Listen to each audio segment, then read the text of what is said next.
Sarah had underestimated the storm. Her car wasn't equipped for this kind of weather, but she had to get home. So she decided to keep driving. A small voice in the back of her mind told her to turn around, but she didn't. She thought she would be able to make it. The road grew worse, her headlights barely cutting through the whiteout. And then the inevitable happened. A slick patch of ice sent her car spinning into a snowbank. She wasn't far from a town, but no one would be on the road in this storm. She sat there, waiting for a tow truck or for the storm to at least let up. But the minutes stretched into hours, and the cold began to seep into her bones. Then she heard it, a car, just a few feet away. The headlights illuminated the snow for a moment, but there was no sound of an engine, no tires crunching on snow. It was as if the car had just appeared. She rolled down her window, desperate for help, but the man didn't say a word. He simply stared at her. His eyes were dark black and empty. A chill ran down her spine.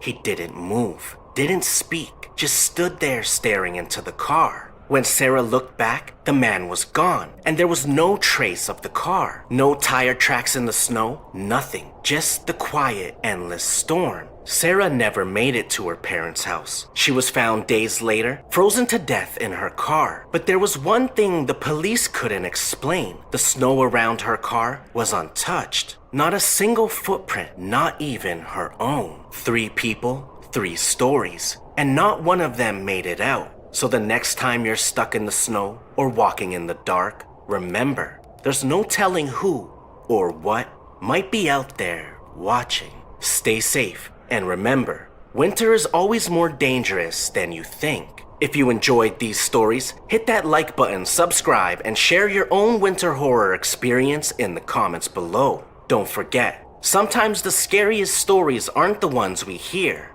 but the ones we live through.